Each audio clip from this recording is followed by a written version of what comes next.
Hello বন্ধুরা, আজ আমরা জানবো আমাদের প্রিয় দেশ ভারতবর্ষ সম্পর্কে। হ্যালো বন্ধুরা, আজ আমরা জানবো আমাদের প্রিয় দেশ ভারতবর্ষ সম্পর্কে। ভারতের উত্তরে আছে বিশাল হিমালয় পর্বত, পূর্বে আছে বাংলাদেশ ও মায়ানমার, আন্দিন আছে পাকিস্তান ও আরব মহাসাগর, পূর্ব দিকে আছে বঙ্গোপসাগর। ভারতের উত্তরে আছে বিশাল হিমালয় পর্বত, পূর্বে আছে বাংলাদেশ ও মায়ানমার, আন্দিন আছে পাকিস্তান ও আরব মহাসাগর, পূর্ব দিকে আছে আমাদের দেশ।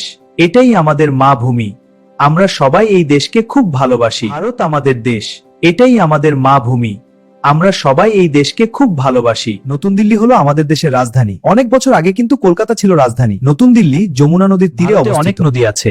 গঙ্গা আমাদের দেশের প্রধান নদী, এই নদীগুলো আমাদের চাষাবাদে সাহায্য করে। ভারতে অনেক নদী আছে।